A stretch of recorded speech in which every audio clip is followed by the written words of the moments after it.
Hello students, आज हम सभी रुचिरा तृतीय भाग है जो आपकी 8वीं की संस्कृत पाठ्य पुस्तक है उसकी द्वितीय पाठ है के प्रश्नोत्तर शुरू करेंगे। आपका द्वितीय पाठ है विलस्य वाणी न कदापि में श्रुता, और इसका हिंदी अर्थ हमने कर लिया है, तो आप प्रश्नोत्तर करेंगे। इसका फर्स्ट प्रश्न है उच्चारणम कुरुत, इसमें आपको उच्चारण ही करना है। कस्मिश्चित विचिन्त्य सात्विदम, फिर शुद्धार्थ है एतत् श्रुत्वा भयस्त्रमंसाम सिंह पद पद्धति सम आवाहनम प्रतिध्वनि। प्रश्न नंबर 2 है एक पदेन उत्तरम लिखत, एक पद में आपको इसके उत्तर लिखने हैं। क्या है? सिंहस्य नाम किम, शेर का नाम क्या था। खरन खर है, इसका उत्तर है। ख है गुहाया स्वामी कै आसीत, तो इसका उत्तर हो जाएगा दधि पुच्छ है, कह की जगह दधि पुच्छ है। ग है सिंह है कस्मिन समये गुहायाः समीपे आगत है, किस समय पर? सूर्यास्त समये, सूर्यास्त के समय पर। घ है हस्तपादादिकाः क्रियाः केषां न प्रवर्तन्ते, हाथ और पैरों की क्रियाएं किसकी नहीं होती हैं? भयस्त्र मनसाम, जिससे भय के कारण जिसके हाथ पैर कांपने लग जाते हैं ना, डरे हुए मन वाले के हाथ पैरों की क्रियाएं रुक जाती हैं। गुहा केन प्रतिध्वनिता, गुफा किससे प्रतिध्वनित हुई, किसकी आवाज़ गुफा में गूंजी? सिंहस्य उच्च गर्जनेन, शेर की उच्च गर्जना से, शेर की उच्च आवाज़ से। नंबर इसका 3 है पूर्ण वाक्येन उत्तरत, पूरे वाक्य में उत्तर देना है। इसका प्रश्न है कै खरनकर है कुत्र प्रतिवस्ति स्म है, खरनकर कहाँ रहता था, तो आप इसका उत्तर लिखेंगे खरनखर है वने प्रतिवस्ति स्म, खरनखर वन में रहता था। सेकंड है इसका ख है महतीम गुहाम दृष्ट्वा सिंह है किम अचिंतयत, तो बड़ी गुफा को देखकर शेर ने क्या सोचा? शेर ने सोचा महतीम गुहाम दृष्ट्वा सिंह है अचिंतयत। नूनम एतस्यां गुहायां रात्रौ कोऽपि जीवः आगच्छति, निश्चित रूप से इस गुफा में रात्रि में कोई जीव आता है।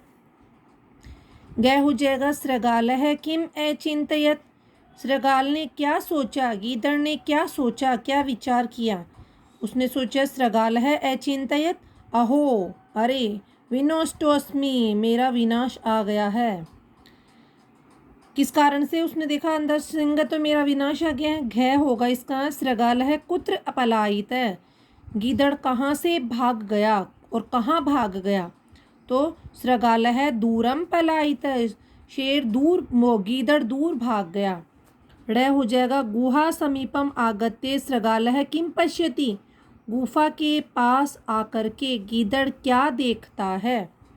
गुहा समीपम आगत्य सृगाल पश्यति, सृगाल है सिंह पद पद्धति पश्यति, शेरों के पैरों के निशान वो देखता है। कै शोभते, तो इसकी जगह हो जाएगा अनागतम यह कुरुते स शोभते, बिना मतलब जो कठिनाई नहीं आई है उसके पहले ही, बाधा आने से पहले ही जो सोच लेता है वही शोभा पाता है। अब नंबर 4 है रेखांकित पदानि आधृत्य प्रश्न निर्माणम कुरुत, रेखांकित पदों को आधार मान करके प्रश्न निर्माण करना है। ये सभी रेखांकित पद हैं। कै में शुद्धार्थ है सिंह है कुत्रापि आहारम न प्राप्तवान, भूख से व्याकुल शेर ने कहीं पर भी आहार प्राप्त नहीं किया, तो कुत्रापि की जगह आ जाएगा कि दृश्य है सिंह है कुत्रापि आहारम न प्राप्तवान, किस प्रकार के। और लास्ट में प्रश्नवाचक चिन्ह आपका लगना जरूरी है, अगर आप प्रश्नवाचक चिन्ह नहीं लगाएंगे तो आपके आंसर गलत हो जाएंगे। मतलब आप प्रश्न निर्माण कर रहे हैं तो प्रश्न लगाना जरूरी है ना, प्रश्नवाचक चिन्ह। ख है दधि पुच्छ नाम सृगाल है गुहाया स्वामी आसीत, तो इसका हो जाएगा किम नाम सृगाल है गुहाया स्वामी आसीत, और लास्ट में प्रश्नवाचक चिन्ह। इसी तरह ईशा गुहा स्वामिनः सदा आवाहनम करोति, तो इसका हो जाएगा ईशा गुहा स्वामिनः की जगह कस्य है, सदा आवाहनम करोति और प्रश्नवाचक चिन्ह। फिर भयस्त्र मनसाम हस्तपादादिका क्रिया न प्रवर्तन्ते, भय से डरे हुए मन वालों के हाथ पैरों की क्रिया नहीं होती हैं, तो कीदृशः क्रिया न प्रवर्तन्ते, लास्ट में प्रश्नवाचक चिन्ह। फुल सेंटेंस लिखना होता है इसमें आपको। आवाहनेन सृगाले बिले प्रविश्य सिंहस्य भोज्यम भविष्यति, आवाहन से सृगाल बिल में प्रवेश करके शेर का भोजन हो जाएगा। तो बिले की जगह आ जाएगा कस्मिन प्रविश्य, किसमें प्रवेश करके शेर का भोजन बन जाएगा। नेक्स्ट आपका है घटनाक्रमानुसारम वाक्यानि लिखत, घटनाक्रम के अनुसार आपको वाक्यों को लिखना है। अब इसमें हमारे जो लाइनें हमारे ये जो हमने पार्ट पढ़ा है उसमें पहले आई है, मीन्स इनको सीरियल से अरेंज करना है। घटनाक्रम यानी जो घटनाएं पहले घटित हुई हैं उसके अकॉर्डिंग लिखना है। तो गए आ जाएगा सबसे पहले, घूमता हुआ शेर भूख से व्याकुल हो गया। फिर सिंह एकाम महतीम गुहाम अपश्यत, फिर शेर ने एक बड़ी गुफा देखी। फिर नंबर 3 पे आ जाएगा कै गुहाया स्वामी दधिपुच्छ नाम सृगालय समागच्छेत, गुफा का स्वामी दधिपुच्छ का नाम का सृगाल गीदड़ वहाँ आया। फिर 4 नंबर पे आ जाएगा 6 गुहायाम कोअपि अस्ति इति सृगालस्य विचार, गुफा में कोई है ऐसा गीदड़ का विचार था। फिर 5 नंबर पे आ जाएगा दूरस्थ सृगालय रवम कर्तुम आरब्ध है, दूर से ही गीदड़ ने आवाज़ करना शुरू करा, रंभाना शुरू किया। ड़ में आ जाएगा सिंह सृगालस्य आवाहनम अकरोत्, शेर ने सृगाल का गीदड़ का आवाहन किया। अब नेक्स्ट है आपका यथा निर्देशम उत्तरत, इसमें जैसे आपसे जो चीज़ें पूछी जा रही है वो बतानी है।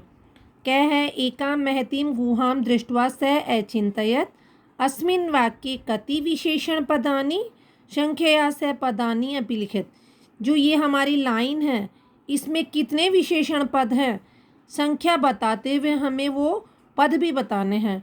तो इस वाक्य में हमारे 2 विशेषण पद हैं, एक तो है एकाम, है ना, द्वे विशेषण पदानी यानी 2 विशेषण पद यानी संख्या बता दी हमने, और उन पदों को बताना है। तो पहला है एकाम और दूसरा है महतिम, दोनों हो गए।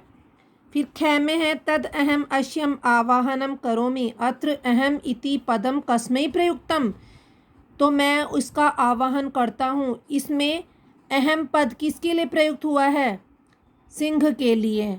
सिंह सोच रहा था ना, ठीक है मैं इसका आवाहन करता हूँ, ठीक है।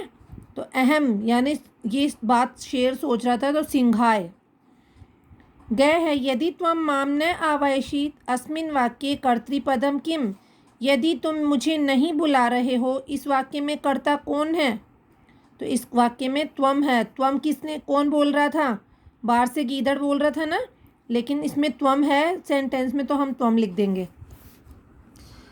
घ है सिंह पद पद्धति गुहायाम प्रविष्टा दृश्यते, अस्मिन् वाक्ये क्रियापदम किम, शेर के पैरों के निशान गुफा में प्रवेश करते हुए तो दिखाई दे रहे हैं, इस वाक्य में क्रियापद कौन सा है, दृश्यते यानी दिखाई देना, ये क्रियापद है। वने अत्र संस्ततस्य समागता जरा, अस्मिन् वाक्ये अव्ययपदम किम, इस वाक्य में अव्ययपद कौन सा है, इस वन में रहते हुए मेरा बुढ़ापा आ गया, मेरी वृद्धावस्था आ गई, अत्र है इसमें अव्ययपद। लास्ट है आपका 7 नंबर का मंजूषात है अव्ययपदानि चित्वा रिक्त स्थानानि पूरयत, ये जो मंजूषा है पिंक कलर का जो कोष्टक है उसे मंजूषा कहा जाता है। तो इसमें से आपको अव्ययपदों को चुनकर रिक्त स्थानों की पूर्ति करनी है। एकस्मिन् वने कश्चन व्याधः जालम विस्तीर्य दूरे स्थित है, एक वन में कोई शिकारी जाल फैला करके दूर छुपकर बैठ गया। क्रमशः आकाशात सपरिवार कपूतराज नीचे आगच्छत, और थोड़ी देर बाद आकाश से कबूतरों का राजा परिवार सहित नीचे आया।